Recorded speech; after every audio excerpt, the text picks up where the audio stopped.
నా ప్రాణానికి ప్రాణమైన తెలుగు ప్రేక్షక దేవుళ్ళందరికీ నమస్కారం. మొన్న రాబిన్హుడ్ ప్రీ రిలీజ్ ఈవెంట్లో అనుకోకుండా డేవిడ్ వార్నర్ మీద నా నోట్లోంచి ఒక మాట దొర్లింది.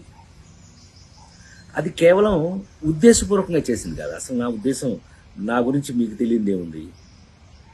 ఆ ఫంక్షన్కి వచ్చే ముందు మేమందరం కలిసి ఉన్నాం.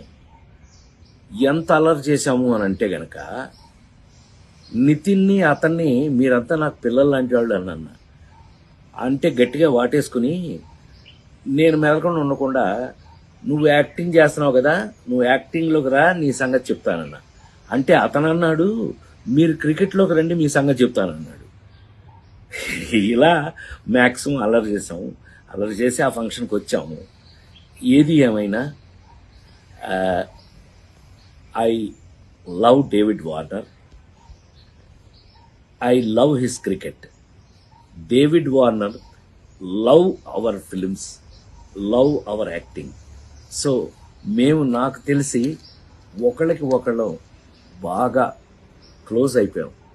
ఏది ఏమైనా ఈ జరిగిన సంఘటన మిమ్మల్ని ఏదైనా మనసు బాధ పెట్టినట్టయితే, ఎవరినైనా తెలియకుండా, నేను నిజంగా ఉద్దేశపూర్వకంగా అన్నది కాదు కాబట్టి, అయినా కూడా ఐ ఫీల్ వెరీ సారీ.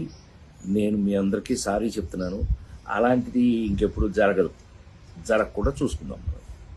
కానీ 28వ తారీఖున రాబిన్హుడ్ సినిమా మాత్రం తప్పకుండా చూడండి, మా అందరి కోసం.